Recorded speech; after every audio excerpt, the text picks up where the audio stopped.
बिस्मिल्लाहिर्रहमानिर्रहीम। शुरू अल्लाह के नाम से जो बड़ा मेहरबान निहायत रहम वाला है। मोअज़्ज़िज़ सामीन, अस्सलामु अलैकुम।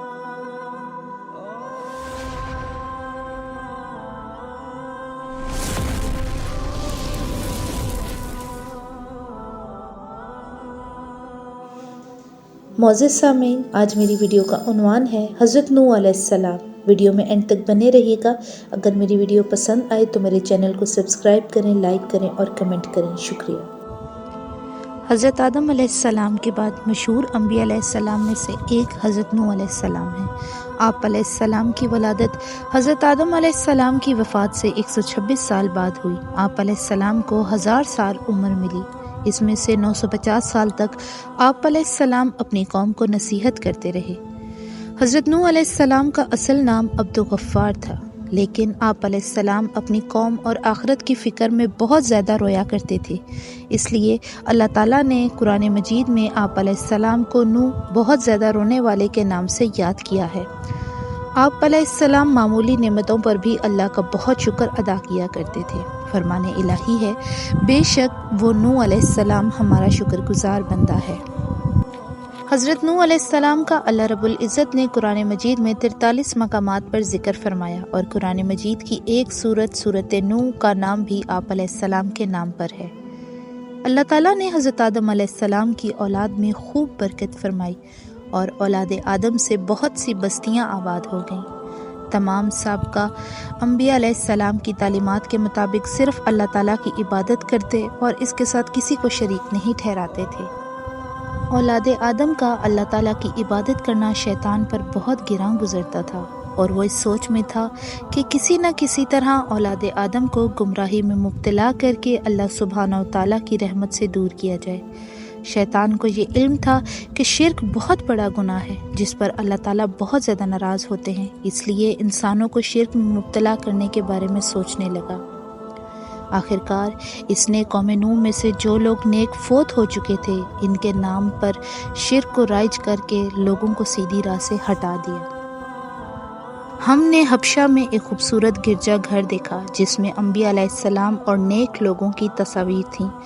हमने आप सल्लल्लाहु अलैहि वसल्लम के सामने इस गिरजा घर और तस्वीर का जिक्र किया तो आप सल्लल्लाहु अलैहि वसल्लम ने फरमाया, इन यहूद और नसारा में से जब कोई नेक आदमी फौत हो जाता तो वो इसकी कब्र पर इबादत का गिरजा घर तामीर करते और इसमें इन फौत शुदा लोगों की तस्वीर बनाकर रख लेते। जब कौम नूह में 5 नेक लोगों के मुजस्मों की पूजा आम हो गई और लोग अल्लाह ताला को छोड़कर बुतों मुजस्मों की पूजा करने लगे तो अल्लाह ताला ने अपने बंदों पर रहमत फरमाते हुए इन्हें सीधी राह पर लाने के लिए इन्हीं में से एक बंदा हज़रत नूह अलैहिस्सलाम को नबी बनाकर भेजा। जब आप अलैहिस्सलाम को माबूस किया गया, इस वक्त आप अलैहिस्सलाम की उम्र 50 साल थी। फरमाने इलाही है, यकीनन हमने नूह अलैहिस्सलाम को इनकी कौम की तरफ नबी बनाकर भेजा और इनसे कहा कि अपनी कौम को डराइए इससे पहले कि इन पर दर्दनाक अजाब आ जाए।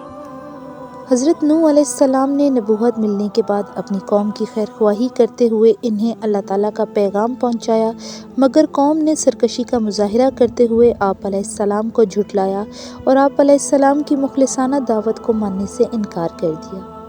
आप अलैहिस्सलाम के नबी होने पर मुख्तलिफ शुबहात का इजहार किया।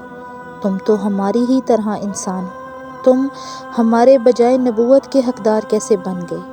कौम के सरदारों में से किसी ने भी तुम्हारी पैरवी नहीं की। तुम्हारी पैरवी सिर्फ माशरे के गरीब, कम अकल और बेवकूफ़ लोगों ने की है। तुम्हारे पैरोकारों में से कोई भी ऐसी खूबी नज़र नहीं आती जो हम में ना हो। फिर तुम कैसे नबी बन गए? हज़रत नूह अलैहिस्सलाम के बारे में कौम के शुबहात इनकी जाहलियत और कम अकली की वाज़िह सबूत है। हक हक ही होता है, चाहे इसकी पैरवी कौम के अमीर लोग करें या गरीब। इंसानी तारीख से ये पता चलता है कि हक की पैरवी करने में गरीब लोगों ने ही पहल की है। कौम के इंतहाई सख्त रवैये के बावजूद भी हज़रत नूह अलैहिस्सलाम ने बड़े हौसले और सब्र के साथ अपने कौम को समझाने की कोशिश की और इनके शुबहात का अजाला करते हुए कहा कि अल्लाह ताला ने मुझे नबी होने की वाज़िह दलील अता की है और मेरा तुम्हारे जैसा इंसान होना नबूवत मिलने में रुकावट नहीं। میری رسالت پر ایمان لانے والوں کا مالی اعتبار سے کمزور ہونا بھی مجھے نبوت ملنے سے مانا نہیں، اس لیے کہ انسان ہونے اور عقل اور فہم رکھنے کے اعتبار سے وہ تمہارے جیسے ہی ہیں۔ نبوت تو اللہ تعالیٰ کی طرف سے رحمت اور اس کا فضل ہے جو اس نے مجھے عطا کیا، مگر تم نے اس کی قدر نہیں کی اور بلا سوچے سمجھے مخالفت پر اتر آئے ہو۔ میں تو تم سے خیر خواہی سے پیش آ رہا ہوں اور اس دعوت میں تم سے کسی اجرت کا مطالبہ نہیں کرتا، میرا صلہ اللہ تعالیٰ ہی دے گا۔ تم میرے پیروکاروں کو گھٹیا کہتے ہو اور مجھ سے مطالبہ کرتے ہو کہ میں انہیں اپنے پاس سے دور کر دوں۔ یاد رکھو میں ایسا ہرگز نہیں کر سکتا، اس لیے کہ ایمان لانے کے بعد اللہ تعالیٰ کے نزدیک ان کا مقام بلند ہو چکا ہے، لہٰذا تم میری خیر خواہی کو مد نظر رکھتے ہوئے حق بات مان لو۔ حضرت نوح علیہ السلام قوم کی سرکشی کے باوجود انہیں دن رات دعوت حق دیتے رہے اور قوم ان پر جو بھی الزامات لگاتی رہی اس کا اچھے انداز میں جواب دیتے رہے۔ دعوت حق دیتے ہوئے حضرت نوح علیہ السلام کو 950 سال گزر گئے۔ جب ایک نسل کے لوگ مرنے کے قریب ہوتے تو وہ بعد آنے والوں کو یہ وصیت کر جاتے کہ تم نوح علیہ السلام پر ایمان نہ لانا۔ آخرکار ان کی طبیعت ہی ایسی بن گئی کہ جیسے ایمان اور حق قبول کرنے کی کوئی صورت گوارا نہیں تھی۔ انہوں نے بجائے دعوت حق کو قبول کرنے کے آپ علیہ السلام کو مختلف انداز میں دھمکیاں دینا شروع کر دیں اور ساتھ میں یہ بھی کہنے لگے کہ جس عذاب سے آپ ہمیں ڈراتے ہو وہ لے کر آؤ۔ فرمان الہی ہے، انہوں قوم کے لوگوں نے کہا، اے نوح، تم نے ہم سے بحث کر لی اور خوب بحث کر لی ہے، تم جس عذاب سے ہمیں ڈراتے رہے ہو اب اسے لے کر آؤ اگر تم سچے ہو۔ نوح علیہ السلام نے کہا، عذاب تو صرف اللہ تعالیٰ ہی لائے گا، اگر وہ چاہے گا تم اسے عاجز کرنے والے نہیں ہو۔ اللہ پاک سے دعا ہے کہ ہم سب کو 5 وقت کا نمازی بنائے۔ مزید ویڈیوز کے لیے میرے YouTube چینل کو سبسکرائب کریں، لائک کریں اور کمنٹ کریں۔ شکریہ۔